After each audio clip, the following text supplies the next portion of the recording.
Hello guys, ఈరోజు అయితే మనం బిఆర్ సోలో ఆడుతాం. చూద్దాం ఏమవుతుందో. గన్ దొరకనే ఒక్కడే అయిపోతాడు. ఇప్పుడు ఇక్కడ గన్ లేదు, ఇక్కడ పక్కనే గన్ ఎక్కడ కూడా లేదే. అయ్యి బాబు, ఫ్రెండ్ అని కూడా పరిగెళ్తి రన్ రన్ బ్రో. అక్కడ గన్ దొరికింది ఇప్పుడు లెవెల్ 1 దాంట్లో. చెస్ట్ ఓపెన్ చేస్తే మనకైతే ఏకే అయితే దొరికింది. ఏకే అయితే ఎనిమిది అక్కడ కనిపించలేదు. హెడ్ షాట్ కొట్టి అయిపోయాడు. నెక్స్ట్ లోపలికి వెళ్దాం. లోపల ఇంకో గన్ దొరికింది. షార్ట్ రేంజ్ దొరికితే బాగున్నాం. ప్లాస్మా దొరికింది వద్దు, మళ్ళీ ఏకే దొరికింది బ్రో. ఎనిమిది అనుకోండి క్రిమినల్ అయిపోయాడు. ఆడి కూడా హెడ్ షాట్. ఇక్కడ ఒక నిమిషం ఆగుదాం, వదిలే వెళ్ళిపోదాం. ఇక్కడ ఆడలేడు, వెనకాల ఫైరింగ్ జరుగుతుంది. ఇక్కడ బ్రో ఇద్దరు బ్రో.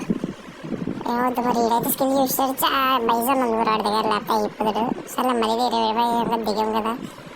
ఇక్కడైతే మనకి బైజాన్ ఆల్రెడీ చేతిలోకి వచ్చేది. అయితే ఇప్పుడు ఇక్కడ ఎనిమిది ఎవరిని ఉన్నారేమో చూద్దాం కాదండి. ఇప్పుడు త్రిబుల్ నైన్ అయితే పడిపోయింది బ్రో. ఇక్కడ ఇప్పుడు ఒక మూల వెళ్ళి వెయిట్ చేద్దాం. అది ఏమవుద్దో చూడాలి. ఎనిమిది కొడతారా కొట్టరా. త్రిబుల్ నైన్ అయితే పడిపోయింది. ఏం చేయాలి అర్థం కావట్లేదు. సిగ్నల్ అయితే బాగానే ఉంది. చూద్దాం మరి నెట్వర్క్ ఆటో కనెక్టింగ్ మరి వస్తుంది అంటారా. నెట్ ఇంకా అవ్వలేదండి. వచ్చింది సిగ్నల్ అయితే పడ్డది. ఎనిమిది కూడా ఫ్రంట్ చూడకుండా వెళ్ళిపోతున్నాడు ఏంటాడు బ్రో. ఏంటి బ్రో ఇది కాల్చుతుంటే అలా జరిగింది బ్రో. రీప్లే చూద్దాం, ఆగండి ఒక నిమిషం. రీప్లేలో అయితే బ్రో మళ్ళీ ఎక్కడో కొట్టాడు బ్రో. మనకేంటి అలా చూపి. గైస్, వీడియో నచ్చితే కనుక సబ్స్క్రైబ్ చేసుకోండి, లైక్ షేర్ కూడా చేయండి.